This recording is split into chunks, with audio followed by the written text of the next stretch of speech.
राधे राधे। सिद्ध श्री जगदीश दास बाबा जी की तिरुवा तिथि पर आप सभी को दंडवत प्रणाम। श्रीधाम वृंदावन में कालिंदी तट पर प्राचीन कालीदह के पास विशाल कदम्ब वृक्ष के पीछे वृक्ष लताओं से परिपूर्ण रमणीक स्थान के बीच एक जीर्ण कुटी के सम्मुख विराजमान है एक विशाल काय वयोवृद्ध परम तेजस्वी महात्मा। परिधान में है केवल एक बहिर्वास, गले में है तुलसी की कंठी और हाथ में है जप की माला।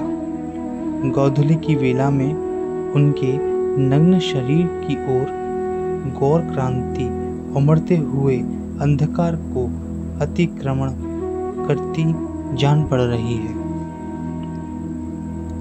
पास में बैठे हैं एक 20-21 वर्षीय नवीन महात्मा, जिनकी टाट का बहिर्वास परिचय दे रहा है उनके वैराग्य का। उदीयमान सूर्य की अरुणिमा के समान तेजपूर्ण गोल मुखारविंद की अरुणमी आभा उनके ब्रह्मचर्य का और नाम जप में रत ओष्ठों का स्पंदन तथा अनवरत भीगे भीगे से छल छलाते नेत्र उनके नवानुराग का। नवयुवक एक बार वृद्ध बाबा की ओर देखते हैं, एक बार उस ओर जिस ओर बाबा देख रहे हैं, पर उस ओर कुछ न देख पाकर कौतूहलवश बाबा के मुखारविंद की ओर एकटक देखते रह जाते हैं। बाबा एकदम से बोल पड़ते हैं, देख गोपाल देख, लालजी की शोभा कैसी हो रही है। दोनों भैया झूमते झामते कैसे चल रहे हैं। गैयों के खुरों से उड़े रजकण कैसे शोभायमान है। रंग बिरंगे फूलों के आभूषण उनके गौर नील अंगों पर कैसे अच्छे लग रहे हैं। नवयुवक पीड़ा भरे शब्दों में कहता है, मेरे ऐसे भाग्य कहाँ बाबा जो मैं देखूं। बाबा स्नेह से नवयुवक के गाल पर चांटा मारते हुए कहते हैं, तुझे दिखेगा, जा, मैंने कह दिया तुझे दिखेगा। वृद्ध महात्मा है कालीदह वृंदावन के सिद्ध श्री जगदीश दास बाबा जी और नवयुवक श्री सुभाष चंद्र बोस की जन्मभूमि सुभाष ग्राम के प्रसिद्ध जमींदार श्री भूपेंद्र चक्रवर्ती के पुत्र और क्रांतिकारी नेता श्री फणिचंद्र कुमार चक्रवर्ती के भाई श्री धीरेन्द्र नाथ चक्रवर्ती, जो रमणीति वृंदावन के सिद्ध श्री गौरांग दास बाबा जी के नाम से विख्यात हुए। उन्हें श्री जगदीश बाबा स्नेहवश गोपाल कहकर पुकारते थे। श्री जगदीश दास बाबा पूर्वाश्रम में एक बड़े डॉक्टर थे। वर्धमान में एक कुलीन ब्राह्मण वंश में उनका जन्म था। कालना में वे प्रैक्टिस किया करते थे। वे एक दीर्घकाय गौर वर्ण पुरुष थे। कालना के सिद्ध श्री भगवान दास बाबा जी महाराज से दीक्षा ग्रहण कर 50 वर्ष की अवस्था में संसार त्याग कर वृंदावन चले आए।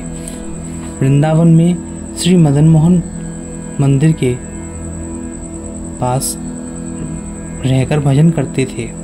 कुछ दिन बाद कालीदह के पास एक छोटी सी कुटिया में रहकर भजन करने लगे। श्री जगदीश दास बाबा बड़ी वैराग्य से रहते थे। मधुकरी द्वारा जीवन निर्वाह करते थे। नमक नहीं खाते थे। हर समय भजनावेश में किसी प्रकार का व्यवधान न हो, इस उद्देश्य में यथासंभव परापेक्षा रहित जीवन व्यतीत करते थे। यहाँ तक कि क्षौर कार्य के लिए नापित पर निर्भर करना भी पसंद नहीं करते थे। उनके पास एक कैंची रखते थे। आवश्यकता होने पर सिर और दाढ़ी के बाल अपने आप काट लिया करते थे। उनके गुरु सिद्ध श्री भगवान दास बाबा सभी को हरि नाम जप और साधारण भक्ति याजन का उपदेश करते थे और उन्हें अधिकारी जानकर रागानुगा भक्ति उपदेश किया था। इसलिए वे रागानुगा पद्धति में भजन करते हुए सदा श्री कृष्ण स्मरण में तल्लीन रहते थे।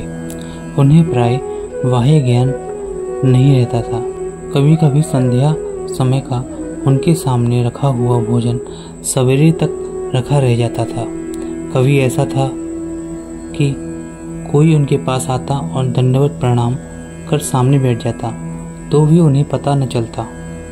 बाह्य ज्ञान होने पर जब उनसे कोई कहता कि अमुक व्यक्ति आया था, दंडवत कर कुछ देर बैठा रहा, फिर चला गया, तो वे अपने ही अपराधी जानकर बहुत दुखी होते।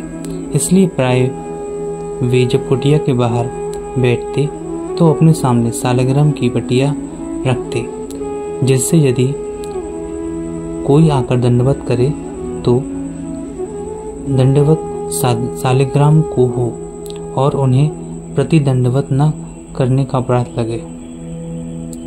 श्री जगदीश बाबा के लीला स्मरण में जब कोई बाधा उपस्थित या उन्हें भजनोल्लास न होता तो वे वैष्णव महानुभावों और उनकी पवित्र चरण रज का सहारा लेते।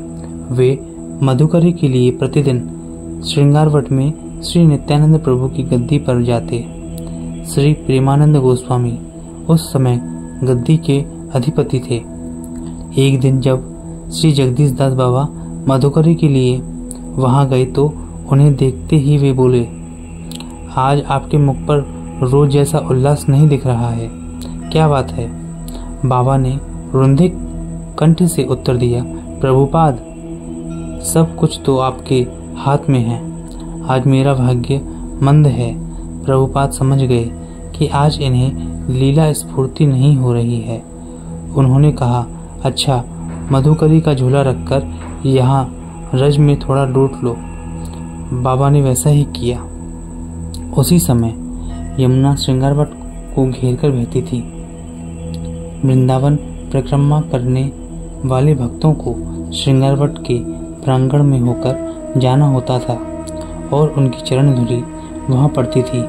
धूलि में लोटपोट होते ही बाबा के मन में भजनोल्लास होने का लगा। प्रभुपाद के अप्रकट होने के पश्चात एक बार फिर जब उनकी लीला स्फूर्ति में बाधा उपस्थित हुई, तब वे प्रातः काल प्रभुपाद के शिष्य श्री माधवदास बाबा जी के पास केशी घाट स्थित श्री गोपाल कृष्ण गोस्वामी जी की समाज में गए। माधवदास बाबा जी ने उन्हें उदास देखकर उनके असमय आने का कारण पूछा। उन्होंने पूर्वोक्त घटना सुनाते हुए और अपनी तत्कालीन मानसिक स्थिति बतलाते हुए कहा, प्रभुपाद तो मेरे दुर्भाग्य से अब प्रकट है नहीं, तुम मुझे उनकी समाधि पर ले चलो। माधवदास बाबा उन्हें प्रभुपाद की समाधि स्थल पर ले गए। वहां जैसे ही वे रज में लूटपुट हुए, प्रभुपाद की कृपा से उन्हें लीला स्फूर्ति होने लगी। श्री जगदीश दास बाबा श्री कृष्ण लीला समुद्र में मीन के समान सदा तैरते, डूबते और उतराते रहते। यह उनकी वाह्य दशा से भी स्पष्ट प्रतीत होता। उनके हृदय में जिन नए नए भावों का संचार होता, वे उनके शरीर के तदनुरूप बदलते हुए वर्णों में दृष्टिगोचर होते। जब किसी कारणवश लीला स्फूर्ति बंद हो जाती, तब वे जल से निकली मछली के समान तड़फड़ाते। उनकी विरह वेदना इतनी असह्य हो जाती कि एक क्षण के लिए प्राण धारण करना कठिन हो जाता। एक बार ऐसी ही अवस्था में उन्होंने श्री गौरांग दास जी से कहा, गोपाल, एक काम करेगा? आगे कीजिए बाबा। गोपाल ने उत्तर दिया, देख, मैं कुएं के पास खड़ा हो जाऊं, तू मुझे धक्का देकर विरह वेदना से मेरी रक्षा करे। गोपाल को जीवन में पहली बार श्री जगदीश दास बाबा की आज्ञा की अवहेलना करने का विवश होना पड़ा। इतना ही नहीं, उस दशा में सदा उनके निकट रहकर विशेष रूप से इस बात की सावधानी रखनी पड़ी कि कहीं वे विरह दशा में व्याकुल हो आत्महत्या न कर लें। श्री गौरांगदास बाबा गोवर्धन में रहते हुए बीच बीच में वृंदावन जाकर श्री जगदीश दास बाबा की देखरेख करते और उनके सत्संग का लाभ उठाते। एक दिन रात्रि में वे श्री जगदीश बाबा की चरण सेवा कर उनकी सैया के समीप भूमि पर शयन कर रहे थे। उसी समय बाबा का वात्सल्य समुद्र उमड़ गया और उन्होंने अपने चरण कमल उनकी छाती पर रख दिए। चरणों का स्पर्श पाते ही उन्हें साक्षात श्री कृष्ण लीला के दर्शन होने लगे। उसी समय से उनके हृदय में श्री कृष्ण लीला की स्वतः स्फूर्ति होने लगी। एक बार श्री गौरांगदास बाबा श्री गिरिराज जी की परिक्रमा को चल दिए। दिन भर परिक्रमा कर गिरिराज जी से प्रार्थना करते रहे।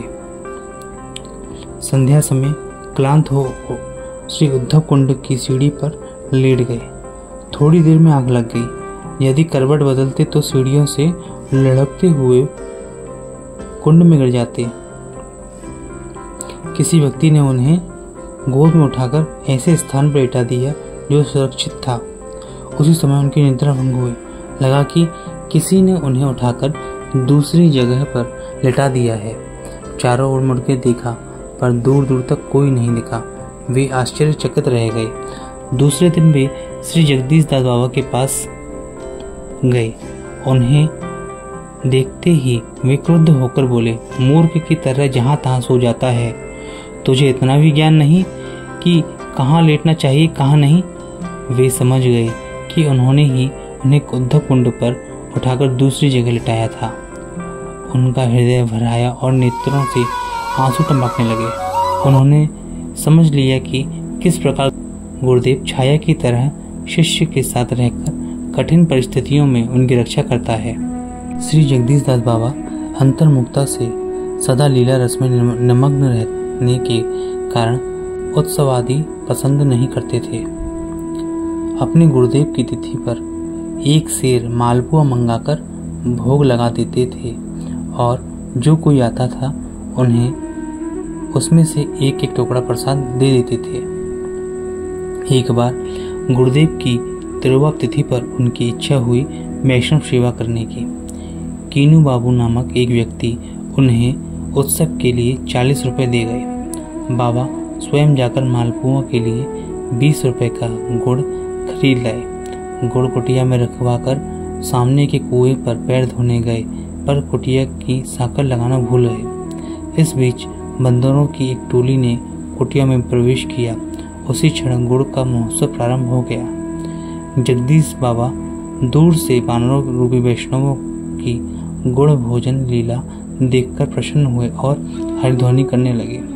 जब वानर महानंद पूर्वक गुड़ महोत्सव समाप्त कर अपने अपने स्थान को चले गए, बाबा ने उन्हें दंडवत प्रणाम कर आनंद पूर्वक विदा लिया। संध्या समय जब कुटिया पर भक्त समागम हुआ और कीनू बाबू ने महोत्सव की बात पूछी तो बाबा ने उत्तर दिया, आज तुम्हारी कृपा से बहुत से वैष्णवों की सेवा हुई।